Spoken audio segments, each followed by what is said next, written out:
દેશના કયા બે શક્તિશાળી વડાપ્રધાનોના કાર્યકાળની સરખામણી પર આજે આખા દેશની નજર ટકેલી છે? શું તમે જાણો છો કે 10 જૂનના રોજ વડાપ્રધાન નરેન્દ્ર મોદી પંડિત જવાહરલાલ નહેરુનો એક એવો ઐતિહાસિક રેકોર્ડ તોડવા જઈ રહ્યા છે જે છેલ્લા 64 વર્ષથી અકબંધ હતો? તમને શું લાગે છે, સત્તા પર સૌથી લાંબો સમય રાજ કરવાનો અસલી રેકોર્ડ કોના નામે છે? પંડિત જવાહરલાલ નહેરુ કે વડાપ્રધાન નરેન્દ્ર મોદી?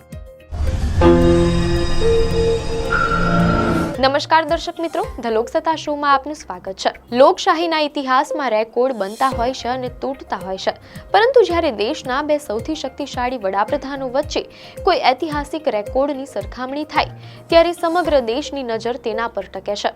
સંસદમાં જ્યારે પણ જવાહરલાલ નહેરુના નામનો ઉલ્લેખ થાય છે ત્યારે રાજકીય ગરમાવો આવી જતો હોય છે. આજે આપણે વાત કરી રહ્યા છીએ એક એવા જ 64 વર્ષ જૂના રેકોર્ડની, જે હવે વડાપ્રધાન નરેન્દ્ર મોદી તોડવા જઈ રહ્યા છે. તેની સાથે જ આપણે જાણીશું કે સંસદના પટલ પર નરેન્દ્ર મોદી, અમિત શાહ અને પૂર્વ વડાપ્રધાન અટલ બિહારી વાજપેયી પંડિત નહેરુ વિશે ક્યારે અને શું બોલ્યા હતા. રાજકારણમાં સત્તાધીશો ગમે તેટલા મજબૂત હોય, તેમના વિરોધીઓ હંમેશા રહેવાના છે. આઝાદી પછીના ગાળામાં જ્યારે વડાપ્રધાન જવાહરલાલ નહેરુ દેશનું નેતૃત્વ કરી રહ્યા હતા ત્યારે પણ તેમની નીતિઓનો આકરો વિરોધ થતો હતો. જો કે સત્તા સામે પ્રશ્નો પૂછવાની પરંપરા જૂની છે. પંડિત નહેરુ પણ પોતાના કામથી ક્યારેય વિચલિત નહોતા થયા અને આજે નરેન્દ્ર મોદી પણ પોતાના લક્ષ્યો તરફ આગળ વધી રહ્યા છે. હવે વાત કરીએ એ રેકોર્ડની જે ઇતિહાસના પાના પર નોંધાવા જઈ રહ્યો છે. વડાપ્રધાન તરીકે નરેન્દ્ર મોદીએ સત્તા પર લાંબો સમય પૂરો કર્યો છે. મીડિયા અહેવાલોમાંથી પ્રાપ્ત માહિતી મુજબ 1952માં દેશની પ્રથમ લોકસભા ચૂંટણી થઈ અને કોંગ્રેસ સત્તામાં આવી ત્યારે નહેરુજી ચૂંટાયેલા વડાપ્રધાન બન્યા અને તેઓ 13 મે 1952 થી 27 મે 1964 સુધી એટલે કે કુલ 4398 દિવસ ચૂંટાયેલા વડાપ્રધાન પદે રહ્યા હતા. તે પહેલાનો 1732 દિવસનો તેમનો સમયગાળો બિનચૂંટાયેલો હતો. અહેવાલોમાંથી જાણવા મળેલ છે કે હવે વડાપ્રધાન નરેન્દ્ર મોદી 10 જૂનના રોજ ચૂંટાયેલા લોકતાંત્રિક વડાપ્રધાન તરીકે પોતાના 4399 દિવસ પૂરા કરીને નહેરુજીનો 64 વર્ષનો રેકોર્ડ તોડશે. અહેવાલોમાંથી જાણવા મળેલ છે કે હવે વડાપ્રધાન નરેન્દ્ર મોદી 10 જૂનના રોજ ચૂંટાયેલા લોકતાંત્રિક વડાપ્રધાન તરીકે પોતાના 4399 દિવસ પૂરા કરીને નહેરુજીનો 64 વર્ષ જૂનો રેકોર્ડ તોડશે. કોઈ પણ વડાપ્રધાન હોય તેઓ દેશના હિતનો જ વિચાર કરતા હોય છે. મીડિયા અહેવાલોમાંથી પ્રાપ્ત માહિતી મુજબ પંડિત નહેરુ જ્યારે વડાપ્રધાન બન્યા ત્યારે ભારત લગભગ 500 કરોડના બજેટ સાથે ભૂખમરો અને ગરીબી સામે લડી રહ્યું હતું. તેવા કપરા સમયમાં તેમણે દેશને નવી દિશા આપવા માટે IIT, IIM, AIIMS અને ISRO જેવી વૈજ્ઞાનિક અને શૈક્ષણિક સંસ્થાઓ ઊભી કરી હતી. જ્યારે બીજી તરફ વડાપ્રધાન નરેન્દ્ર મોદીના કાર્યકાળમાં ભારતે અતિ ઝડપી પ્રગતિ કરી છે અને વૈશ્વિક સ્તરે ભારતનો ડંકો વાગ્યો છે. બંને નેતાઓની વૈચારિક વિચારધારામાં ભલે અંતર હોય, પરંતુ કેટલીક સામ્યતાઓ અને સંસદીય ટકરાવો હંમેશા હેડલાઇન્સ બનતા આવ્યા છે.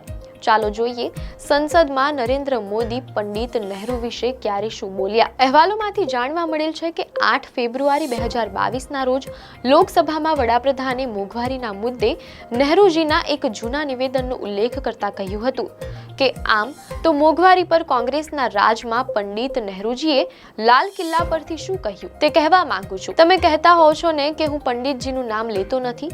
હવે આજે તો નહેરુજી જ નહેરુજી, મજા લો તમે. પંડિત નહેરુજીએ લાલ કિલ્લા પરથી કહ્યું હતું. આ તે જમાનામાં કહેલું જ્યારે નામ માત્રનું ગ્લોબલાઇઝેશન ન હતું. એમણે કહેલું ક્યારેક કોરિયામાં યુદ્ધ આપણને પ્રભાવિત કરે છે. તેના કારણે વસ્તુઓના ભાવ પણ વધી જાય છે અને આ આપણા કંટ્રોલની બહાર થઈ જાય છે. પંડિતજી આગળ કહે છે, અમેરિકામાં પણ જો કાંઈ થઈ જાય છે તો તેની અસર પણ વસ્તુઓના ભાવ પર પડે છે. જો કે વર્તમાન સમયમાં અમેરિકા અને ઈરાન વચ્ચેના તણાવ અને વૈશ્વિક પરિસ્થિતિઓની અસર જ્યારે ભારતના ઈંધણના ભાવો પર પડી ત્યારે આ ભાષણ સોશિયલ મીડિયા પર ભારે વાયરલ થયું હતું. ત્યારે અહેવાલોમાંથી એમ પણ જાણવા મળેલ છે કે 9 ફેબ્રુઆરી 2023ના રોજ રાજ્યસભામાં વડાપ્રધાને નહેરુ સરનેમ પર પ્રહાર કરતા કહ્યું હતું કે કોઈ કાર્યક્રમમાં નહેરુજીના નામનો ઉલ્લેખ ન થાય તો કેટલાક લોકોના વાળ ઊભા થઈ જાય, લોહી ગરમ થઈ જાય. ચાલો મારાથી ક્યારેક નહેરુજીનું નામ લેવાનું છૂટી જાય છે. છૂટી જતું હશે તો અમે ઠીક પણ કરી લેશું, કારણ કે એ દેશના પહેલા વડાપ્રધાન હતા. પણ મને એ સમજાતું નથી કે એમની પેઢીની કોઈ વ્યક્તિ નહેરુ સરનેમ રાખતા ડરે છે કેમ? નહેરુ સરનેમ રાખવાથી શેની શરમ આવે છે? તે તો આટલું મોટું વ્યક્તિત્વ હતા. મીડિયા અહેવાલો અનુસાર 7 ફેબ્રુઆરી 2024ના રોજ રાજ્યસભામાં અનામતના મુદ્દે વડાપ્રધાને નહેરુજીનો પત્ર કોટ કર્યો. હું પંડિત નહેરુનો કોટ વાંચું છું. નહેરુ જે કહેતા તે કોંગ્રેસ માટે પથ્થરની લકીર હોય છે. એકવાર નહેરુજીએ મુખ્યમંત્રીઓને પત્ર લખ્યો હતો. તેમણે લખેલું હતું, હું કોઈ પણ અનામતને પસંદ કરતો નથી, ખાસ કરીને નોકરીમાં. અનામત તો ક્યારેય નહીં. હું એવા કોઈ પણ પગલાંની વિરુદ્ધમાં છું જે અકુશળતાને વધારો આપે, બેવડા દરજ્જા તરફ લઈ જાય. માત્ર વડાપ્રધાન જ નહીં પરંતુ ગૃહમંત્રી અમિત શાહે પણ સંસદમાં પંડિત નહેરુના નિર્ણયોને આકરા શબ્દોમાં લીધા છે. મીડિયાના અહેવાલોમાંથી જાણવા મળેલ છે કે 6 ડિસેમ્બર 2023ના રોજ લોકસભામાં કાશ્મીર મુદ્દે બોલતા અમિત શાહે કહ્યું હતું, નહેરુના સમયમાં બ્લન્ડર થયા હતા, તેના કારણે કાશ્મીરે ભોગવવું પડ્યું. હું જવાબદારી સાથે કહું છું કે 2 મોટી ભૂલો પંડિત જવાહરલાલ નહેરુના વડાપ્રધાન કાળમાં થઈ. સૌથી મોટી ભૂલ એ હતી કે જ્યારે આપણી સેના જીતી રહી હતી ત્યારે પંજાબનો વિસ્તાર આવતા જ સીઝ ફાયર કરી દેવામાં આવ્યું ને તેમાંથી પાક ઓક્યુપાઈડ કાશ્મીરનો જન્મ થયો. બીજી ભૂલ એ હતી કે યુએનમાં આપણે આ મુદ્દાને લઈ ગયા. પરંતુ દર્શક મિત્રો, આ તમામ વૈચારિક લડાઈ અને આક્ષેપો વચ્ચે આપણને ભારતીય સંસદનો એક અત્યંત ગૌરવશાળી અને આદર્શ ચહેરો પણ જોવા મળ્યો હતો.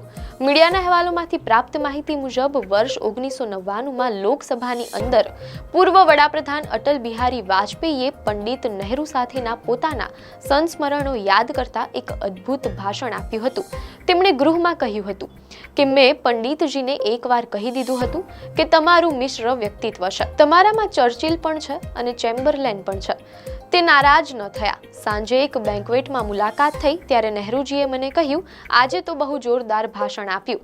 એમ કહીને હસતા હસતા ચાલ્યા ગયા.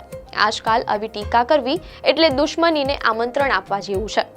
અટલજીના આ શબ્દો આજના રાજકીય માહોલમાં પણ એટલા જ સચોટ સાબિત થાય છે.